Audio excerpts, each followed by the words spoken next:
نعم اقرأ.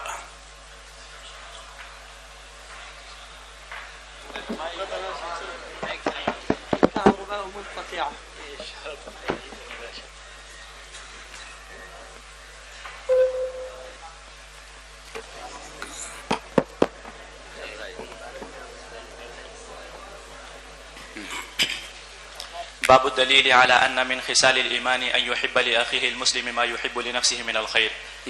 بسند المتصل منا إلى الإمام الهمام الحافظ الحجة أبي الحسين مسلم بن الحجاج بن مسلم بن ورد بن كوساد القشيري النسابوري رحمه الله تعالى ومتعنا بعلومه وبركاته آمين.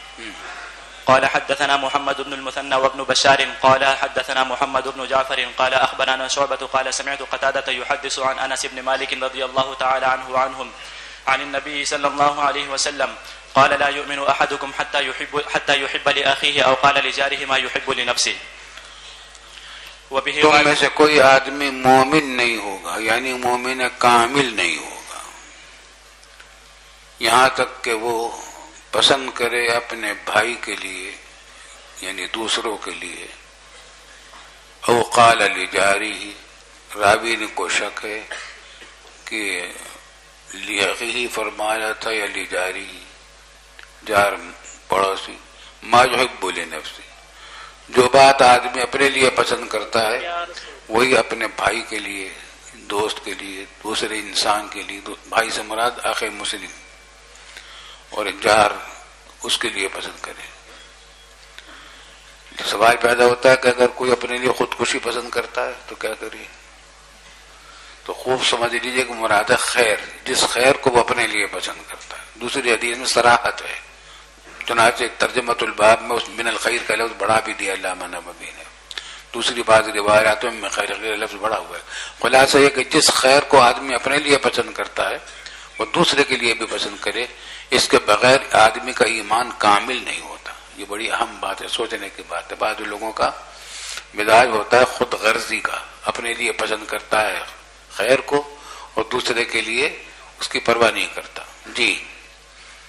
وبه قال حدثني زهير بن حرب قال حدثنا يحيى بن سعيد عن حسين المعلم عن قتادة عن أنس رضي الله تعالى عنه وعنهم. اس کا علاج یہ ہے کہ جب کسی کے ساتھ فرض کر لیجئے آپ سختی کا معاملہ کر رہے ہوں، ڈانٹ رہے ہوں، اس وقت یہ تصور کرے کہ اگر کوئی آپ کو ڈانٹ رہا ہوتا تو کیا ہوتا، آپ کے جذبات کا کیا ہوتا.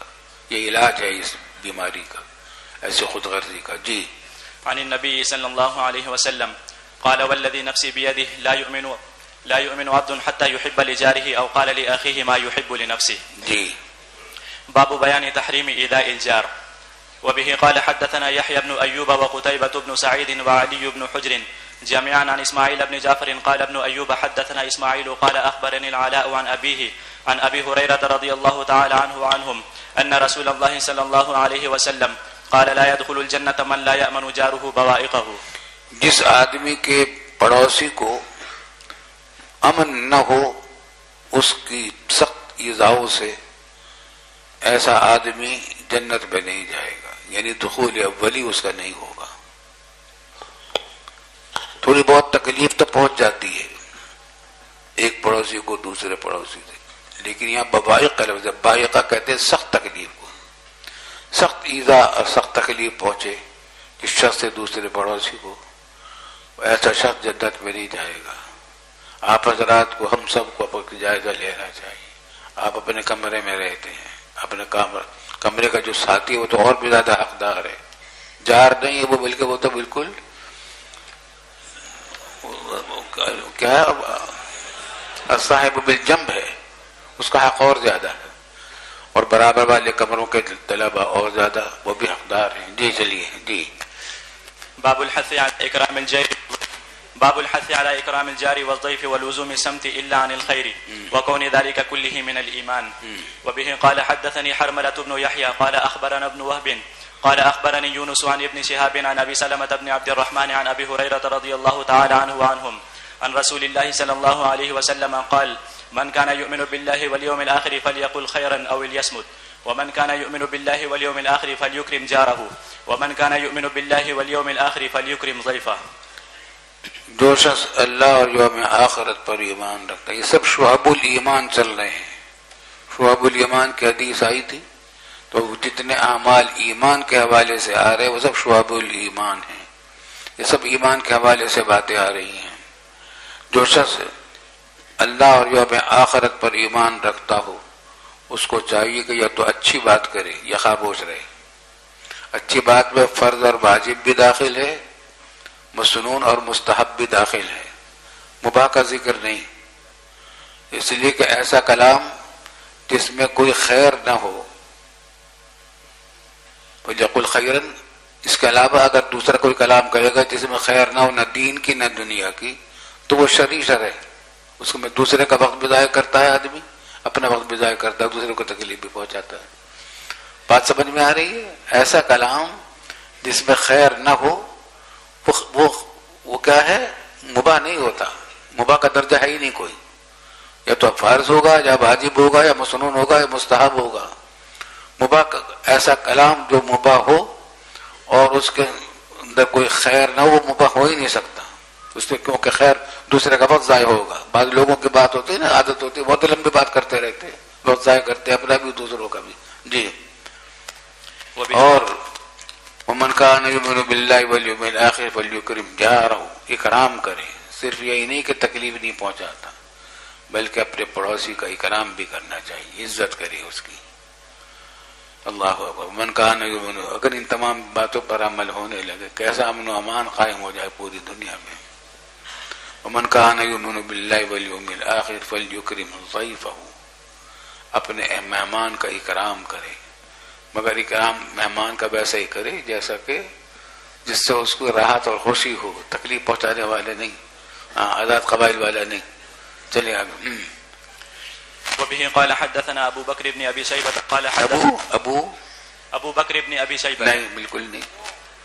وبه قال حدثنا ابو بکر بن ابی شیبہ قال حدثنا ابو الاحوص عن ابی حسین عن ابی صالح عن ابی ہریرہ رضی اللہ تعالی عنہ وعنهم قال قال رسول اللہ صلی اللہ علیہ وسلم من كان يؤمن بالله واليوم الآخر فلا يؤذي جاره ومن كان يؤمن بالله فلا يؤذي جاره، نفی بمعنی میں بمعنی نہیں ہے۔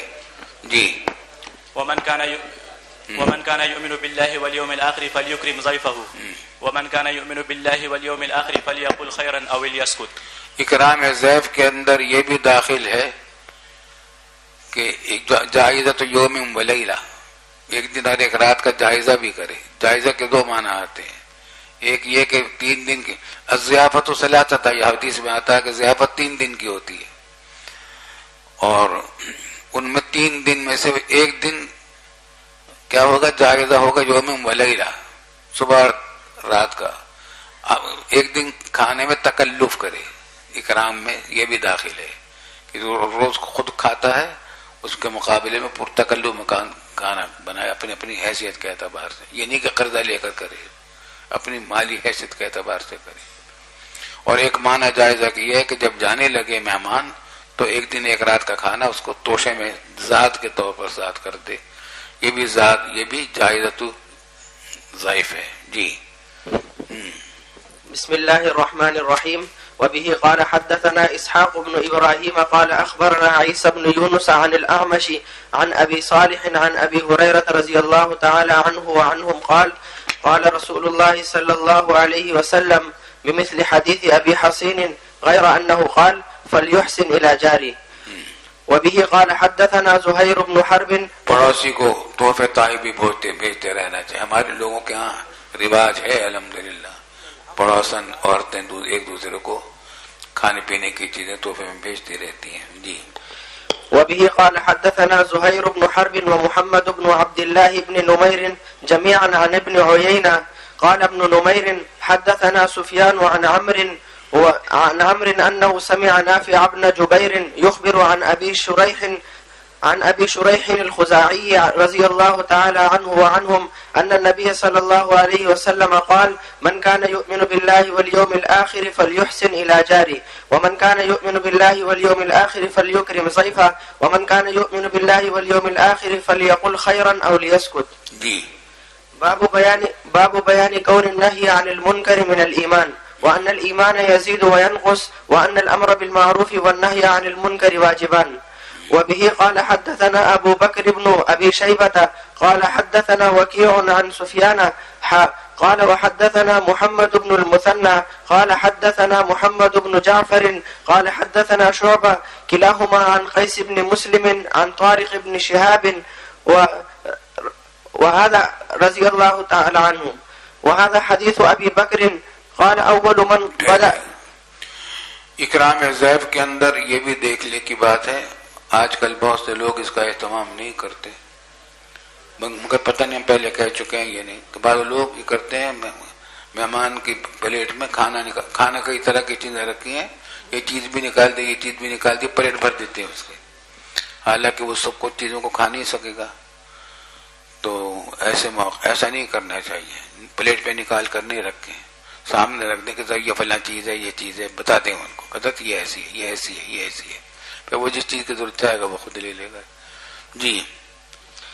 قال أول من بدأ بالخطبة يوم العيد قبل الصلاة مروان فقام إليه رجل فقال الصلاة قبل الخطبة فقال قد ترك ما هنالك.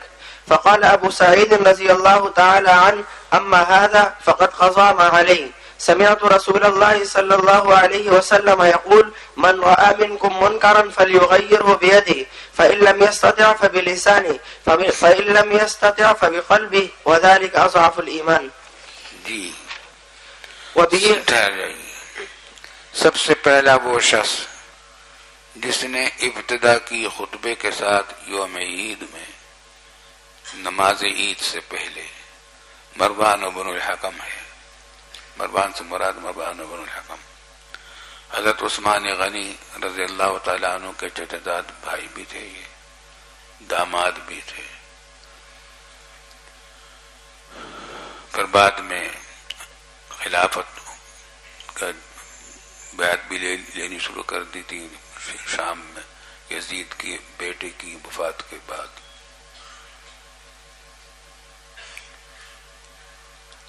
یہ اگرچہ ان کے بارے میں بہت ساری باتیں مشہور ہیں، شیعوں نے بہت واقعات نقل کر رکھے ہیں ان کے بارے میں، لیکن محدثین نے ان کو ضعیف نہیں قرار دیا.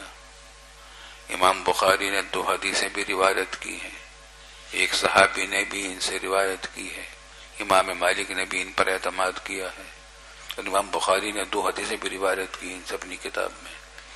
تو رجال بخاری میں سے بھی ہیں، ان کے فضائل بھی ہیں، محدثین نے ان کو ضعیف ضعفاء میں شمار نہیں کیا، لیکن کچھ غلطیاں کچھ خطائیں ہوئی. ایک خطا یہ ہوئی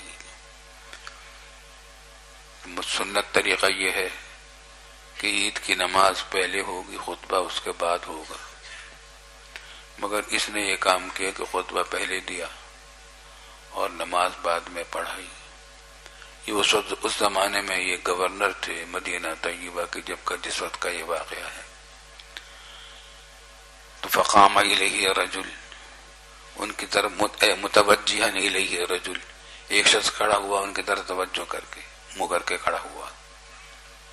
فقال الصلاۃ قبل الخطبہ، یہ نہی عن المنکر ہے، امر بالمعروف ہے.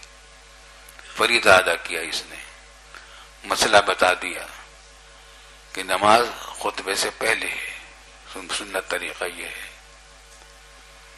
اس سے ادب بھی معلوم ہوا کہ امر بالمعروف اور نہی عن المنکر کرنے میں حکام کو خاص طور سے ادب اور احترام کا لحاظ رکھنا چاہیے، اور صرف مسئلہ بتا دیں، ادھر ادھر کی باتیں، لڑائی جھگڑے کی باتیں نہ کرے، سخت کلامی نہ کرے.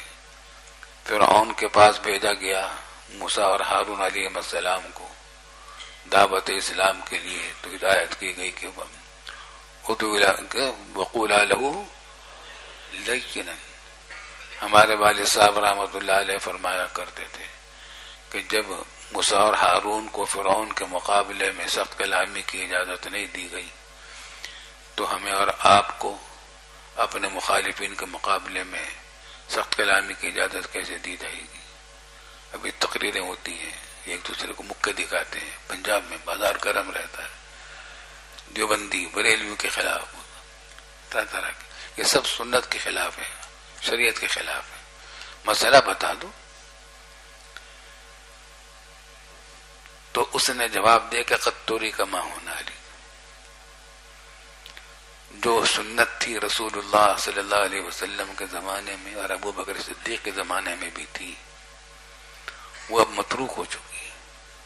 مطلب یہ کہ سب سے پہلے میں ہی یہ کام نہیں کر رہا، مجھ سے پہلے بھی بعض حضرات نے یہ کام کیا ہے۔ چنانچہ بعض روایات میں ہے کہ فاروق اعظم نے ایسا کیا تھا، بعض میں ہے کہ عثمان غنی نے کیا تھا، بعض میں ہے کہ حضرت معاویہ نے کیا تھا۔ لیکن ان سب کے جوابات تو یہ ہیں کہ اول تو یہ تو روایات صحیح نہیں ہے، اور صحیح کی روایت راجح، صحیح مسلم کی روایت راجح ہے۔ محدثین نے کہا کہ راجح یہی بات ہے، اور اگر بالفرض یہ واقعہ پیش آیا بھی ہے تو ان کے عمل میں اور ان کے عمل میں فرق تھا، مقصد میں بھی فرق تھا، طریقے میں بھی فرق تھا۔ مقصد تو یہ کہ ان کا مقصد یہ تھا کہ نئے نئے لوگ مشرب اسلام ہو رہے ہیں تو وہ بھی خطبہ سن لیں، مسئلہ اسلامی احکام کو وہ بھی جان لیں، اس بات تو خطبہ پہلے کیا اور نماز بعد میں پڑھائی۔ بعض لوگ اس زمانے میں سست ہونے لگے تھے نماز کے معاملے میں، تو اس بات نے نماز آپ نے بعد میں پڑھائی کہ تاکہ ان کے آنے میں سستی کر رہے ہیں، وہ دیر کر رہے ہیں، نماز ان کو عید کی مل جائے۔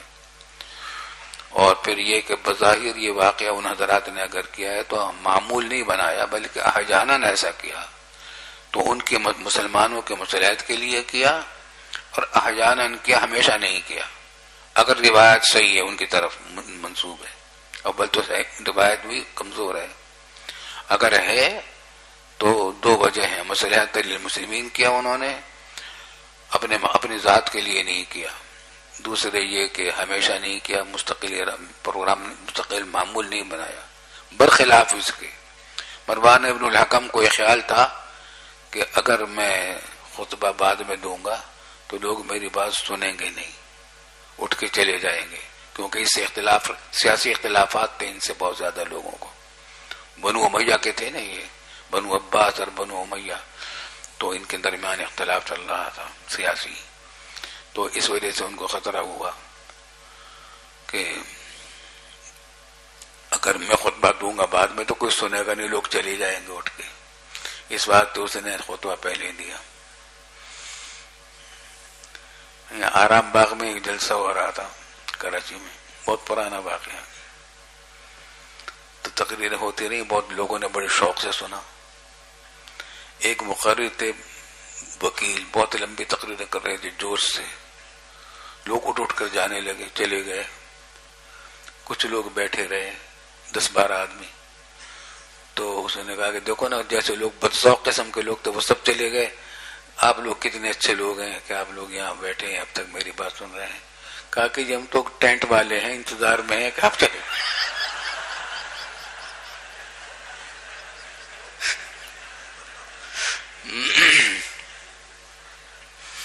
فقال اغترك ما هنالك فقال ابو سعید اما هذا، ابو سعید خدری رضی اللہ عنہ نے فرمایا اما هذا فقد قضى ما علی۔ ابو سعید خدری ان کے تائید کے لیے بولے، جو بات اس نے کہی ہے شخص نے، اس نے اپنا فریضہ ادا کیا ہے۔ اس سے دو ادب معلوم ہوئے، ایک یہ کہ جب کوئی امر بالمعروف اور نہی عن المنکر کرے اور اس کو ضرورت ہو دوسرے کی تائید کی تو دوسروں کو تائید کرنی چاہیے، تو ابو سعید خدری نے اس کی تائید کی۔ اور دوسری یہ بات معلوم ہوئی کہ مسئلہ بتا دینا کافی، تغییر بالید ضروری نہیں ہے، حکام کے مقابلے پر تغییر بالید نہیں کی جائے گی بلکہ باللسان ہوگی۔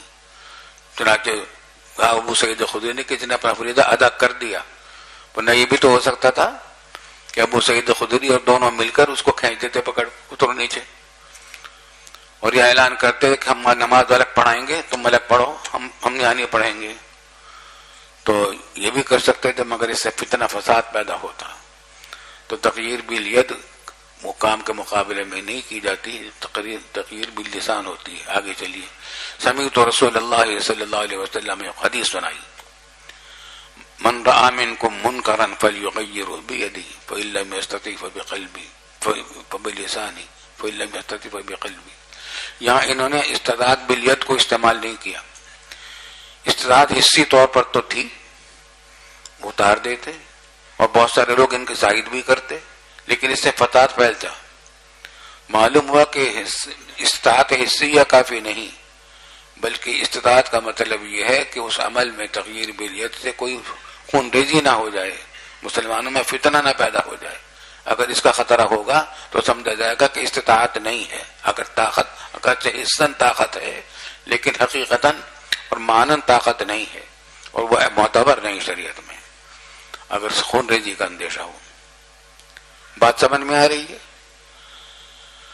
فَإِن لَّمْ يَسْتَطِعْ فَبِلِسَانِهِ، اس کے اندر بھی وہی تفصیل ہے کہ اگر استطاعت لسان کرنے میں اگر خطرہ ہو فتنہ فساد پھیلنے کا تو خاموشی اختیار کر لے، خون ریزی کا فتنہ فساد کا اندیشہ ہو، اور اگر اندیشہ نہیں ہے تو تغییر باللسان ضرور کرنی چاہیے، مگر وہ بھی حکمت کے ساتھ، وَادْعُ إِلَىٰ سَبِيلِ رَبِّكَ بِالْحِکْمَةِ وَالْمَوْعِظَةِ الْحَسَنَةِ۔ بات سمجھ میں آتی ہے؟ فَإِن لَّمْ يَسْتَطِعْ فَبِقَلْبِهِ، اور اگر اس کی بھی قدرت نہ ہو تو وہ دل سے تغییر کرے، تغییر بالقلب کرے، یعنی نیت رکھے کہ اگر مجھے موقع ملے گا، برا سمجھے اس عمل کو، اور یہ امید یہ نیت بھی کرے کہ اگر مجھے موقع ملے گا تب میں تغییر باللسان کروں گا، یہ تغییر باللسان کا اگر موقع ہوگا تو وہ کروں گا۔ بات سمجھ میں آتی ہے؟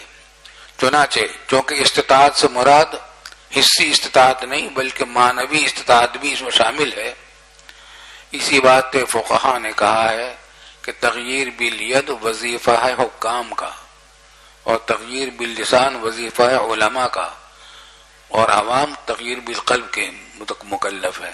استطاعت پر مدار ہے، استطاعت حسیہ بھی ہو معنویہ بھی ہو۔ بات سمجھ میں آ رہی ہے بھائی؟ جی۔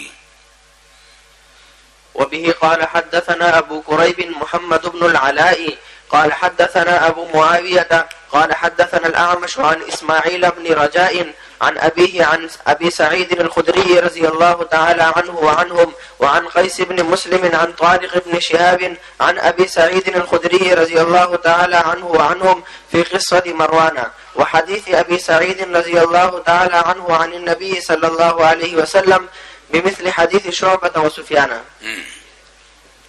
بسم الله الرحمن الرحيم. وبه قال حدثني عمرو الناقد وابو بكر بن النضر وعبد بن حميد واللفظ لعبد قالوا حدثنا يعقوب بن ابراهيم بن سعد قال حدثني ابي عن صالح بن كيسان عن الحارث عن جعفر بن عبد الله بن الحكم عن عبد الرحمن بن المسور عن ابي رافع رضي الله عنه عن عبد الله بن مسعود رضي الله عنه ان رسول الله صلى الله عليه وسلم قال ما من نبي بعثه الله تعالى في أمة قبلي إلا كان له من أمته حواريون وأصحاب يأخذون بسنته ويقتدون بأمره ثم إنها تخلف من بعدهم خلوف يقولون ما لا يفعلون ويفعلون ما لا يؤمرون فمن جاهدهم بيده فهو مؤمن ومن جاهدهم بلسانه فهو مؤمن ومن جاهدهم بقلبه فهو مؤمن وليس وراء ذلك من الإيمان حبة خردل. قال أبو رافع فحدثت عبد الله بن عمر فأنكره علي فقدم ابن مسعود رضي الله عنه فنزل بقناة فاستتبعني إليه عبد الله بن عمر يعوده فانطلقت معه فلما جلسنا سألت ابن مسعود أن هذا الحديث فحدثنيه كما حدثته ابن عمر. قال صالح وقد تحدث بنحو ذلك عن أبي رافع. سمجھ لیجیے یہ حدیث.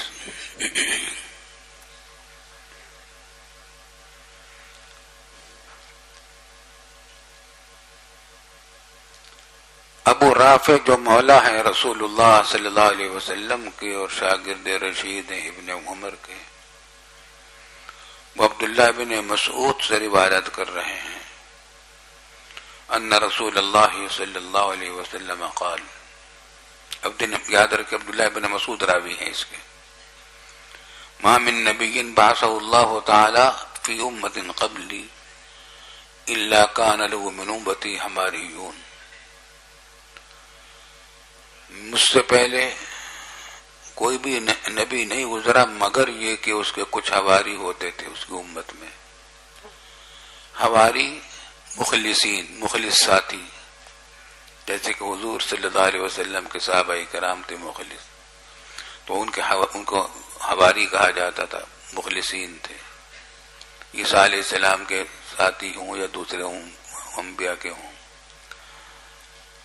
واصحاب یاخذون بسنتہ، اور ان کے ساتھی ہوتے تھے نبی کے جو اس کی سنت کو لیتے تھے اور اس کے یقتدون بامری، اقتدا کرتے تھے احکام کی. اس سے معلوم ہوتا ہے کہ ہر نبی کے کچھ حواری ضرور ہوتے تھے، لیکن اس پر اشکال تھوڑا سا ہوتا ہے کہ ایک حدیث میں آتا ہے کہ نبی اللہ تعالیٰ نے نبی بھیجے، کسی کے امت میں زیادہ تھے، کسی میں کم تھے، کسی میں کم تھے، کسی میں ایک تھے، دو تین تھے، اور ایک بات وہ نبی ایسے بھی تھے کوئی بھی نہیں تھا ان کا. تو بظاہر اس سے تعارض معلوم ہو رہا ہے. جواب یہ کہ وہ شاذ و نادر ہے ایسے نبی. اکثریت کا معاملہ، اکثری مراد ہے کہ اکثر صحابہ کرام انبیاء کرام علیہ السلام کے کچھ نہ کچھ اصحاب ضرور ہوتے تھے مخلصین. ثم انہا تخلوف من بعدہم خلوف، پھر ضمیر قصہ انہا ضمیر قصہ ہے. پھر قصہ یہ ہوا کہ ان کی جانشین بنے برے جانشین ان انبیاء کرام علیہ السلام کے. خلوف برا جانشین کو کہتے ہیں، اس کی جمع اخلاف آتی ہے. فخلف من بعدہم خلف اضاعوا الصلاۃ، برے جانشین. تو خلف ان کی جمع خلوف آتی ہے، اور اچھے جانشین کو کہتے ہیں خلف، اس کی جمع اخلاف آتی ہے. صرف سکون اور فتح کا فرق ہے. بات سمجھ میں آتی ہے؟ خلف اچھے جانشین اور خلف برے جانشین. پھر ان کے جانشین ہوئے برے جانشین. ان کی کیا کیفیات تھی، صفات تھی؟ یقولون ما لا یفعلون یفعلون ما لا یؤمرون، وہ کہتے تھے وہ بات جو کرتے نہیں تھے، اور کرتے تھے وہ باتیں جو دوسرے کا جس کا ان کو حکم نہیں دیا گیا تھا. خود گناہ کرتے تھے، غلط کام کرتے تھے. یہاں جو فرمایا کہ یقولون ما لا یفعلون، وہ کہتے تھے وہ بات جو کرتے نہیں تھے، مذمت کے طور پر کہا گیا ہے. اس سے معلوم ہو رہا ہے کہ بظاہر جو آدمی خود عمل نہیں کرتا اسے دوسروں کو تلقین کرنا بھی برا ہے، مذموم ہے. خود نماز نہیں پڑھتا دوسروں کو نماز کا ترغیب دینا مذموم ہے. بظاہر یہ معلوم ہوتا ہے، حالانکہ یہ بات نہیں ہے. بات سمجھ میں اشکال ہوتا ہے نہیں ہوتا؟ اگر آدمی خود نماز نہیں پڑھتا اس کا مطلب یہ نہیں کہ اپنے شاگردوں کو اپنے اولاد کو نماز کو نہ کہنا چاہیے. تو اس سے معلوم ہو رہا ہے کہ ایسا کرنا مضر ہے، مذموم ہے. تو جواب سمجھ لیجیے، حضرت تھانوی رحمۃ اللہ علیہ نے بڑا اچھا جواب دیا اس کا. پڑھا ہے کہیں؟ نہیں، بڑا اچھا جواب دیا. یہاں مذمت دعوت کی نہیں دعوے کی ہے. کیا؟ یہاں مذمت دعوت کی نہیں دعوے کی ہے. کوئی شخص دعویٰ کرے کہ میں تہجد پڑھتا ہوں اور تہجد نہیں پڑھتا، دعویٰ کرے کہ میں صدقہ خیرات کرتا ہوں اور صدقہ خیرات نہیں کرتا، یہ ہے مراد یفعلون ما لا یفعلون ما لا یقولون ما لا یفعلون. جہاں تک دعوت دینے کا معاملہ ہے اس کی مذمت نہیں ہے. فمن جاہدہم، اب دیکھیے، فمن جاہدہم بیدیہ فہو مؤمن. اوپر کی حدیث سے مختلف آ گئی بات. جو شخص ان سے جہاد کرے گا، وہ جو انبیاء کے نائبین آئے، ان کے جانشین آئے، ان سے ایسے برے جانشین آئے، ان سے جو شخص جہاد کرے گا فہو مؤمن. فمن جاہدہم بلسانہ فہو مؤمن ومن جاہدہم بقلبہ فہو مؤمن. اشکال ہو گیا نہیں ہو گیا؟ تعارض ہو گیا نہیں ہو گیا؟ پچھلی روایت میں وہ تو معلوم ہوا تھا کہ حکام کے مقابلے پر تغییر بالید نہیں کی جائے گی، اور یہاں یہ ہے کہ جہاد کیا جائے ان سے، اور وہ بھی مومن ہے. اشکال سمجھ میں آ گیا؟ اشکال ذہن میں رکھیے.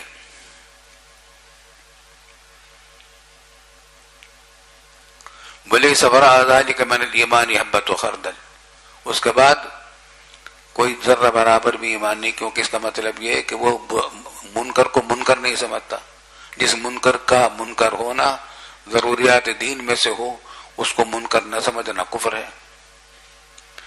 ابو رافع کہتے کہ فحدثت عبداللہ ابن عمر، یہ حدیث میں نے عبداللہ ابن عمر کو سنائی، ابن مسعود سے جو میں نے سنی تھی. فانکرہ علیہ، تو ابن عمر نے مجھ پر نکیر کی اس حدیث پر کہ مجھے اس حدیث پر اطمینان نہیں ہو رہا. کیوں؟ اوپر کی حدیث کے مخالف تھی. آئی سمجھ میں بات؟ ایک وجہ. اور دوسری وجہ یہ تھی کہ ابن مسعود ہی کی ایک روایت اور ہے، اور وہ یہ ہے کہ حضور صلی اللہ علیہ وسلم سے ائمہ جور کے بارے میں پوچھا کہ ظالم حکمرانوں کے بارے میں جو مسلمان ہوں اور ائمہ جور ہوں تو ان کے بارے میں کیا کرنا چاہیے. تو فرمایا کہ فاصبروا حتی تلقونی علی الحوض، اگر ظالم حکمران آ جائیں تمہارے اوپر مسلمان تو تم صبر سے کام لو یہاں تک کہ تم حوض کوثر پر آ کر مجھ سے عامل ہو. وہاں یہ نہیں کہا گیا کہ تم ان سے جہاد کرو. خود ابن مسعود کی روایت ہے، اور یہ روایت بھی ابن مسعود کی ہے. تو عبداللہ ابن عمر کو نے نکیر کی اس حدیث کے اوپر، کیونکہ بظاہر اس کے خلاف تھا. کہ فنزل بقنا، قنات وادی ہے ایک مدینہ طیبہ کی، وہاں ٹھہرے. بس مجھے ساتھ لے لیا. ابو رافع کہہ رہے ہیں ابن عمر نے یعودہ، ابن مسعود کی عادت کے لیے گئے اور ساتھ لے لیا.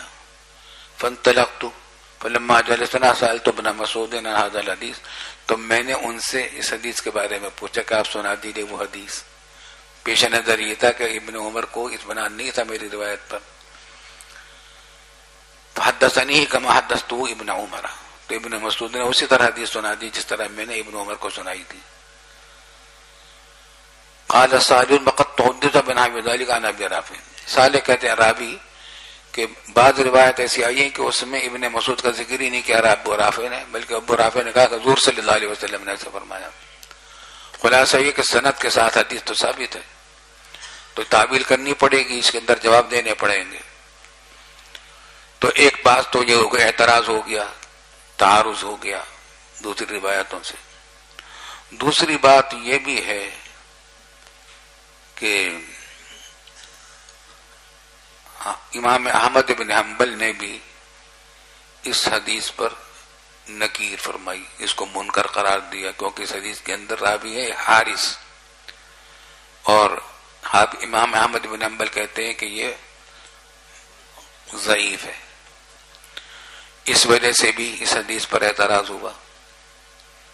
اور تیسری وجہ وہی ہے کہ خود ابن مسعود راوی ہے اس حدیث کے جو مقابل ہے اس حدیث کے، تو تین وجہ سے اس پر اعتراض ہو گیا. بات سمجھ میں آ گئی؟ تو اب ذرا سمجھ لیجیے، لا محالہ تعارض کو دور کرنے کے لیے کچھ بات تو کرنی پڑے گی، وہ سمجھ لیجیے. وہ یہ کہ یہاں لفظ جہاد ہے، قتال نہیں ہے. جہاد اور قتال میں فرق ہے. جہاد اعم ہے، قتال اخص ہے. جہاد کا معنی ہے کوشش کرنا اللہ کے لیے، دین کے لیے، دین کی اشاعت اور اس کی حفاظت کے لیے. وہ کوشش تعلیم و تدریس کے ذریعے بھی ہو سکتی ہے، تبلیغ کے ذریعے بھی ہو سکتی ہے، قتال کے ذریعے بھی ہو سکتی ہے. چنانچہ جب تک جہاد نہیں ہوا تھا، نازل نہیں ہوا تھا اس کا جواز مکے کی زندگی میں، وہاں بھی آیات آئی تو مجاہدم بھی جہادن کبیرہ، اس قرآن کے ذریعے آپ جہاد کیجیے. وہاں مراد بالاتفاق قتال نہیں ہے بلکہ کوشش کرنا ہے. والذین جاہدوا فینا لنہدینہم سبلنا، یہاں پر بھی جہاد سے مراد قتال نہیں ہے. تو یہاں تو دونوں میں تطبیق کرنے کے لیے کہنا پڑے گا کہ یہاں جہاد سے مراد کوشش کرنا ہے اور ید قوت کے ساتھ. چنانچہ اس زمانے میں بھی ایسے عمراء جور کے خلاف اگر ایسی کوشش کی جائے جس سے خون ریزی اور فتنہ فساد مسلمانوں میں پیدا نہ ہو تو وہ کوشش کرنی چاہیے، طاقت استعمال کرنی چاہیے. طاقت سے مراد تلوار ہی نہیں ہے بلکہ اپنی جسمانی طاقت، ذہنی طاقت، زبانی طاقت استعمال کی جائے. چنانچہ الیکشن، آج کل اسمبلیوں کے اندر الیکشن ہوتے ہیں، اس کے ذریعے سے انقلاب لایا جا سکتا ہے اگر ووٹر بکنے والے نہ ہوں. خیر، بات سمجھ میں آتی ہے؟ بات سمجھ میں آتی ہے؟ ایک جواب تو یہ ہے. اور دوسرا جواب یہ کہ ابن مسعودی کی روایت اس کے مقابلے میں موجود ہے، حالانکہ راوی اس کے یہ ہیں، اس واسطے بلا محالہ یہ تعویل کرنی پڑے گی. وہ بھی حدیث صحیح ہے، یہ بھی حدیث صحیح ہے. تیسرا جواب بندہ ناچیز کے سمجھ میں آتا ہے، اور وہ یہ کہ اگر یہ حدیث بھی ہے لیکن سند کے اعتبار سے یہ پہلی حدیث سے کمزور ہے، مرجوح ہے. کیوں ہے؟ وجہ اس کی ہے، اور وہ یہ کہ اس میں امام احمد بن حنبل نے اس پر نکیر کی ہے، اس کے ایک راوی حارث کو ضعیف قرار دیا ہے، اگرچہ دوسرے محدثین نے تضعیف نہیں کی حارث کی. اس کے علاوہ بعض روایتیں ایسی ہیں کہ اس میں حارث کا واسطہ نہیں آتا، تو حدیث تو ثابت ہے اور صحیح ہے، اگرچہ امام احمد بن حنبل نے تضعیف کی ایک راوی کی، لیکن اوپر کی حدیث کے مقابلے میں یہ مرجوح ہو جائے گی. کیوں ہو جائے گی؟ اس میں آپ حضرات کا امتحان ہے. امام مسلم رحمۃ اللہ علیہ نے اپنی کتاب کے بالکل مقدمے کے شروع میں ایک بات کہی تھی کہ میں اپنی روایات کو 3 طبقات میں تقسیم کروں گا. طبقہ اولا ہوگا ان محدثین کا جن کو حفظ و اتقان اعلیٰ درجے کا ہے. سب سے پہلے میں اس حدیث کو لاؤں گا ہر باب میں، اگر اس نہیں ہوگی یا جب میں بیان کر لوں گا تو دوسرے نمبر پر دوسرے طبقے کے لوگوں کو لاؤں گا جن کا حفظ و اتقان ہے اچھا لیکن ان لوگوں سے کم ہے جو طبقہ اولا کے لوگ ہیں. اور تیسری وہ ہیں جو تمام محدثین نے یا اکثر محدثین نے جن کی تضعیف کی ہے، ان کی روایتوں کو میں نہیں لوں گا. اس کے مفہوم مخالف سے کیا نکل رہا ہے کہ ایک چوتھا طبقہ نکلا بیچ میں، دوسرے اور تیسرے کے درمیان، کہ جو بعض ایسے ہوں گے کہ طبقہ اولا کے نہیں ہوں گے، طبقہ ثانیہ کے نہیں ہوں گے، ان کے بارے میں بعض لوگوں نے ان کی تضعیف بھی کی ہوگی لیکن اکثر نے نہیں کی ہوگی، بلکہ بعض نے کی ہوگی. خود امام مسلم کے نزدیک بھی وہ تضعیف وہ قابل قبول نہیں تھی، ان کو لاؤں گا. تو یہ تیسرے طبقے، تو یہ حدیث کون سے طبقے میں آ گئی؟ تیسرے طبقے میں آ گئی. اور تیسرے طبقے میں جب آ گئی تو مرجوع ہو گئی پچھلی روایت کے مقابلے میں. پچھلی روایت جو تھی وہ طبقہ اولا کی روایت تھی. آ رہی سمجھ میں بات بھائی؟ چلیے، یہ بندے ناچیز نے دیکھا، کہیں جواب دیکھا نہیں مگر ہمارے سمجھ میں آتا ہے. واللہ اعلم بالصواب. جی چلیے. وبه قال حدثني أبو بكر بن إسحاق بن محمد قال أخبرنا ابن أبي مريم قال أخبرنا عبد العزيز بن محمد قال حدثني الحارث بن الفضيل الخطمي عن جعفر بن عبد الله بن الحكم عن عبد الرحمن بن المسور بن مخرمة عن أبي رافع رضي الله عنه مولى النبي صلى الله عليه وسلم عن عبد الله بن مسعود رضي الله عنه وعنهم أن رسول الله صلى الله عليه وسلم قال ما كان من نبي إلا وكان له حواريون يهتدون بهديه ويستنون بهديه هديه نہیں ہے، بهديه طریقہ ويستنون بسنته مثل حديث صالح. ولم يذكر قدوم ابن مسعود رضي الله عنه واجتماع ابن عمر رضي الله عنهما معه. وہ باقی اس باقی کو ذکر نہیں کیا. جی بسم الله الرحمن الرحيم. باب تفاضل أهل العلم ورجحان أهل العلم فيه، أهل الإيمان فيه ورجحان أهل اليمن فيه. وبه قال حدثنا أبو بكر بن أبي شيبة قال حدثنا أبو أسامة قال وحدثنا ابن نمير قال حدثنا أبي قال وحدثنا أبو قريب قال حدثنا ابن إدريس كلهم عن إسماعيل بن أبي خالد قال وحدثنا يحيى بن حبيب الحارثي واللفظ له قال حدثنا معتمر عن إسماعيل قال سمعت قيسا يروي عن أبي مسعود رضي الله عنه وعنهم قال أشار النبي صلى الله عليه وسلم بيده نحو اليمن فقال ألا إن الإيمان هاهنا وإن القسوة وغلظ القلوب في الفدادين عند أصول أذناب الإبل حيث يطلع قرن الشيطان في ربيعة ومزرة.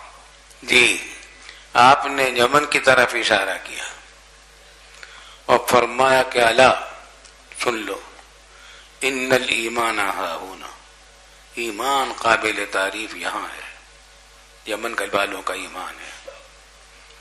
وَإِنَّ الْقَسْوَةَ وَغِلَظَ الْقُلُوبِ فِي الْفَدَّادِينَ عِنْدَ اصول اذناب الابل، اور سختی اور دل کی سختی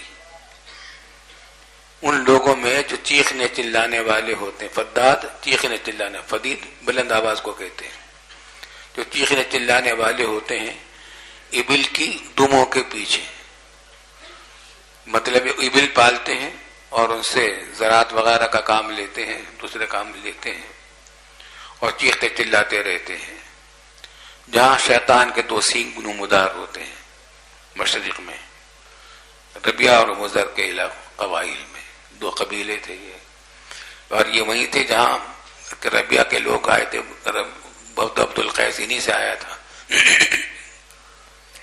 سمجھ لیجئے ہر جملے کو۔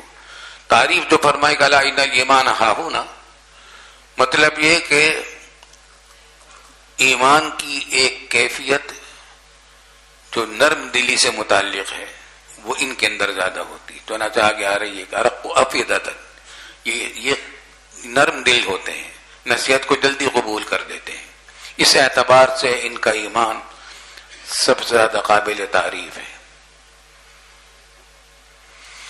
اور سخت دلی ان لوگوں کے اندر ہے جو ربیہ اور مضر میں لوگ ہیں، جن کا کام یہ ہے کہ وہ اذناب ابل بہت پالتے ہیں اور انہی کے دندوں میں لگے رہتے ہیں، ان کے اندر سخت دلی ہوتی ہے۔ تو یہاں پر جو اعتراض ہو سکتا تھا کہ ایمان تو قابل تعریف سب سے زیادہ مہاجرین کا ہے، وہ سبقت فی الاسلام ہیں، انہوں نے ہجرت کی ہے، دوسرے نمبر پر انصار ہیں، انہوں نے نصرت مہاجرین کی ہے، نصرت رسول کی ہے، تو ان کے فضائل بھی قرآن کریم میں بہت آئے ہیں، تو ان کے بارے میں کیسی بات ہو گئی ہے؟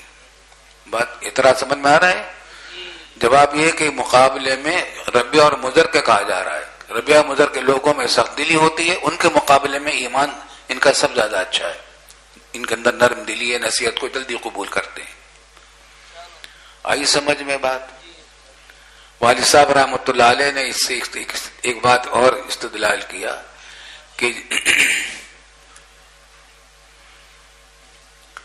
آدمیوں کو انسانوں کی صحبت کا جو اثر، اچھی صحبت کا اچھا اثر آتا ہے، بری صحبت کا برا، اسی طرح جانوروں کی صحبت کا اثر بھی انسان کے اخلاق پر آتا ہے۔ یمن کے لوگ بکریاں پالتے تھے، ان کے دل نرم تھے، اور ربیہ اور مضر کے لوگ ابل پالتے تھے، ان کے دل سخت تھے۔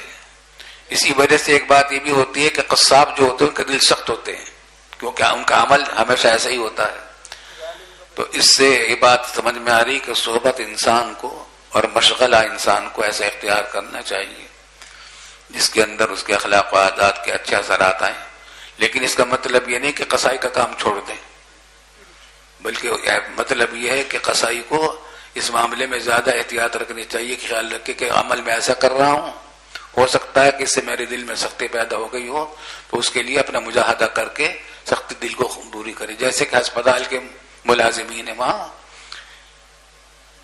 جراثیم ہوتے ہیں بہت، تو جراثیم سے نقصان پہنچتا ہے، لیکن اس کا مطلب یہ نہیں کہ ڈاکٹر اور نرسیں اور خدام ہسپتال کے اپنے مشغلے کو چھوڑ دیں، بلکہ ان کو جو توجہ دلائی جائے گی کہ بھئی دیکھو تم ہسپتال میں جراثیم بہت ہوتے ہیں، تو اس کا مطلب یہ ہوگا کہ تم احتیاط سے کام لو۔ اسی طریقے سے ایسے جانوروں کو پالنے والوں کو بھی اپنے اخلاق کی فکر کرتے رہنا چاہیے۔ خیر، ایک بات تو یہ ہو گئی۔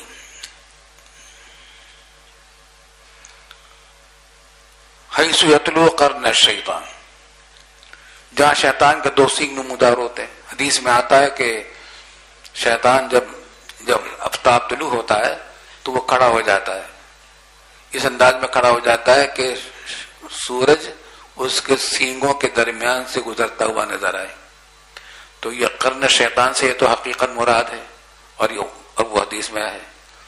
اس صورت میں مشرق مراد ہوگی مدینے کی، کیونکہ مشرق تو یہاں سے بھی مشرق دوسرا ملک ہے، مدینہ طیبہ سے جو مشرق کا علاقہ ہے وہ سب اس کے اندر داخل ہیں، چنانچہ عراق اس میں داخل ہے، کوفہ اس میں داخل ہے، اور ربیہ اور مضر کے قبائل بھی اس میں داخل تھے، اور خود پاکستان بھی اس میں داخل ہے۔ سمجھ میں آتی ہے بات؟ چنانچہ علماء نے لکھا ہے کہ مشرقی ممالک کے لوگوں کو یہ احتیاط رکھنی چاہیے کہ مشرق سے مراد مدینہ طیبہ کا مشرق ہے، اور یہ بھی ممکن ہے کہ قرن شیطان سے مراد شیطان کے سینگ نہ ہوں بلکہ جماعتیں ہوں، کہ شیطان کی 2 جماعتیں ادھر ہوں گی اور اس سے آفتاب نکلتا، تو اس صورت میں مراد ہوگی قبیلہ ربیہ اور مضر۔ اشکال ہوگا کہ وہ عبد القیس تو مسلمان ہو گئے تھے اور بڑی ان کی تعریفیں بھی آئی ہیں، تو جواب یہ کچھ حد تک مسلمان نہیں ہوئے ہوں گے، اور جب مسلمان ہو گئے تو ان کے دلوں میں سختی ختم ہو گئی ہوگی۔ جی چلیے۔ وبه قال حدثنا ابو الربيع الزهراني قال اخبرنا حماد بن زيد قال حدثنا ايوب قال حدثنا محمد عن ابي هريره رضي الله عنه وعنهم قال قال رسول الله صلى الله عليه وسلم جاء اهل اليمن هم ارق افئده الايمان ارق رقیق سے اس میں تفضیل ہے، ان افئدہ کیا فؤاد کی جمع ہے، دلوں کے اعتبار سے وہ زیادہ نرم ہیں۔ جی۔ الایمان یمان والفقہ یمان والحکمت یمانیت، ایمان یمنی ہے، یمانی تھا، اس کو یمانی کہا گیا ہے، یعنی قابل تعریف ایمان یمن لوگوں کا، اہل یمن کا ہے، والفقہ یمان والحکمت یمانیہ۔ آج بھی ہمیں جب کوئی یمن کا آدمی ملتا ہے تو ہم ان کو حدیث سنا دیتے ہیں، الایمان و یمان، وہ خوش ہوتا ہے، ان کو معلوم، ان کو حدیث یاد رہتی ہے یمن کے لوگوں کو۔ الایمان یمانی والفقہ یمانی والحکمت یمانیہ۔ ابو الحسن الاشعری رئیس المتکلمین ہے، ابو موسیٰ اشعری کی 7ویں نسل میں ہے، اور جاء اہل المدن اہل الیمن جو کل حدیث میں آیا اس سے مراد خود ابو موسیٰ اشعری اور ان کے ساتھی تھے، یمن سے یہ لوگ آئے تھے، مشرف علیہ السلام ہوئے تھے آ کر، تو آپ نے اس وقت تعریف فرمائی تھی یمنیوں کی، اور چنانچہ ارق و افئدۃ، اور ایمان کے قابل قابل زیادہ قابل قدر ہونے کی بات جو ہے وہ اس کا ایک نتیجہ یہ بھی ظاہر ہوا کہ ابو الحسن الاشعری رئیس المتکلمین ہے، وہ ابو موسیٰ اشعری کے اولاد میں یمنی کے لوگوں میں سے تھے۔ چلیے آگے۔ وبه قال حدثنا محمد بن المثنى قال حدثنا ابن ابي عدي قال وحدثني عمرو الناقد قال حدثنا اسحاق بن يوسف الازرق كلاهما عن ابن عون عن محمد عن ابي هريره رضي الله عنه وعنهم قال رسول الله صلى الله عليه وسلم بمثله. وبه قال حدثني عمرو الناقد واحسن الحلواني قال حدثنا يعقوب هو ابن ابراهيم بن سعد قال حدثنا ابي عن صالح عن الاعرج قال ابو هريره رضي الله عنه وعنهم قال رسول الله صلى الله عليه وسلم اتاكم اهل اليمن هم اضعف قلوبا وارق افئده الفقه يمان والحكمه يمانيه. اضعف قلوبا سے مراد ہے وہ ارق قلوبا. جی. وبه قال حدثنا يحيى بن يحيى قال قرأت افئدہ فؤاد اصل میں کہتے ہیں قلب کے اوپر جو جھلی چڑھی ہوتی ہے اس کو فؤاد کہتے ہیں. جی. وبه قال حدثنا يحيى بن يحيى قال قرأت على مالك عن ابي الزناد عن الاعرج عن ابي هريره رضي الله عنه وعنهم ان رسول الله صلى الله عليه وسلم قال رأس الكفر نحو المشرق والفخر والخيلاء في اهل الخيل والابل الفدادین اہل الوبر والسکینہ فی اہل الغنم. یہ بھی سمجھ لیجیے رأس الکفر مشرق کی طرف ہے، اس سے مراد یہ قبیلہ ہے مضر وغیرہ بھی ہو سکتے ہیں، اور یہ بھی ہو سکتا ہے کہ مطلقاً کفر کی باتیں زیادہ سے زیادہ وہیں سے ہوں گی. چنانچہ دجال کا ظہور بھی ایران اور عراق کی سرحد کے درمیان ہوگا، اس کا وہ بھی مشرق ہے، اور کوفے کے واقع جنگ صفین، جنگ جمل، یہ سب مشرق میں پیش آئے، اور قبیلہ نضر اور ربیہ بھی اسی مشرق میں تھے. جی. بسم الله الرحمن الرحيم. وبه قال حدثنا يحيى بن أيوب وقتيبة وابن حجر عن إسماعيل بن جعفر قال ابن أيوب قال حدثنا إسماعيل قال أخبرني العلاء عن أبيه عن أبي هريرة رضي الله تعالى عنه وعنهم أن رسول الله صلى الله عليه وسلم قال الإيمان يمان والكفر قبل المشرق والسكينة في أهل الغنم والفخر والرياء في الفدادين أهل الخيل والببر. یہ اہل الغنم کا لفظ آ گیا، وہی بات ہے، بکریوں کے لوگ ہیں. جی. وبه قال حدثني حرملة بن يحيى قال أخبرنا الببر کہتے ہیں اونٹ کی کھال اور بالوں کو، جو خیموں میں رہتے تھے اونٹ کے، یہ فدادین تھے، ربیہ اور مضر کے لوگ تھے. جی. وبه قال حدثني حرملة بن يحيى قال أخبرنا ابن وهب قال أخبرني يونس عن ابن شهاب قال أخبرني أبو سلمة بن عبد الرحمن أن أبا هريرة رضي الله تعالى عنه وعنهم قال سمعت رسول الله صلى الله عليه وسلم يقول الفخر والخيلاء في فخر اور خیلاء تکبر. جی الفخر والخيلاء في الفدادين أهل الوبر والسكينة في أهل الغنم. وبه قال حدثنا عبد الله بن عبد الرحمن الدارمي قال أخبرنا أبو اليماني قال أخبرنا شعيب عن الزهري بهذا الإسناد مثله وزاد الإيمان يمانا والحكمة يمانية. وبه قال حدثنا عبد الله بن عبد الرحمن قال أخبرنا أبو اليمان عن شعيب عن الزهري قال حدثني سعيد بن المسيب أن أبا هريرة رضي الله تعالى عنه وعنهم قال سمعت النبي صلى الله عليه وسلم يقول جاء أهل اليمن هم أرق أفئدة وأزعف قلوبا الإيمان يمانا والحكمة يمانية والسكينة في أهل الغنم والفخر والخيلاء في الفدادين أهل الوبر قبل مطلع الشمس. وبه قال حدثنا أبو بكر بن أبي شيبة وأبو كريب قال حدثنا أبو معاوية عن الأعمش عن أبي صالح عن أبي هريرة رضي الله تعالى عنه وعنهم قال قال رسول الله صلى الله عليه وسلم أتاكم أهل اليمن هم ألين قلوبا وأرق أفئدة الإيمان يمانا والحكمة يمانية رأس الكفر قبل المشرق. وبه قال حدثنا قتيبة بن سعيد وزهير بن حرب قال حدثنا جرير عن الأعمش بهذا الإسناد نحوه ولم يذكر رأس الكفر قبل المشرق. بسم الله الرحمن الرحيم. وبه قال حدثني محمد بن المثنى قال حدثنا ابن أبي عدي قال وحدثني بشر بن خالد قال حدثنا محمد يعني بن جعفر قال حدثنا شعبة عن الأعمش بهذا الإسناد مثل حديث جرير وزاد والفخر والخيلاء في أصحاب الإبل والسكينة والوقار في أصحاب الشاي. وبه قال حدثنا إسحاق بن إبراهيم قال أخبرنا عبد الله بن الحارث المخزومي عن ابن جريج قال أخبرني أبو الزبير أنه سمع جابر بن عبد الله رضي الله عنهما يقول قال رسول الله صلى الله عليه وسلم غلظ القلوب والجفاء في المشرق والإيمان في أهل الحجاز. الایمان فی اہل الحجاز. اب تک آ رہا تھا اہل یمن کی بات, اب اہل حجاز کی بات بھی آ گئی جس میں انصار و مہاجرین بھی داخل ہیں. یہاں پر ایک بات سمجھ لیجیے, ان کے اہل حجاز کی جو علم ایمان کی فضیلت ہے وہ اسی وجہ سے ہے کہ اس کے اندر مہاجرین ہیں اور انصار ہیں. اس اعتبار سے ان کی افضلیت ہے کہ بیان ہے. یہاں علامہ شبیر احمد صاحب عثمانی رحمۃ اللہ علیہ نے فتح الملم میں ایک اہم بات کہی ہے اور وہ بڑی سمجھنے کی, یاد رکھنے کی ہے, اور وہ یہ کہ ایمان کے مختلف الوان ہیں, مختلف قسمیں ہیں, اس کی مختلف کیفیتیں ہیں. ایمان کی ایک کیفیت ہے نرم دلی, ایک کیفیت ہے حیا. تو مختلف یہ فضیلت جزئیہ ہے. اہل یمن کو جو فضیلت ایمان کی حاصل ہے وہ اس رقت قلب کے اعتبار سے کہ وہ نصیحت کو جلدی قبول کرتے ہیں. اور ابو بکر صدیق کے بارے میں فرمایا کہ وہ کیا ارحم امتی بامتی ابو بکر واشدہم فی امر اللہ عمر واصدقہم حیاء عثمان واقضاہم علی وامین هذه الامہ عبید اللہ بن الجراح. یہ سب کی فضیلتیں جزئیات ہیں. فاروق اعظم کو فضیلت حاصل ہے ابو بکر صدیق پر, فضیلت جزئیہ ہے شدت فی امر اللہ کے اعتبار سے. عثمان غنی کو حاصل ہے دونوں پر صدق فی الحیا کے اعتبار سے.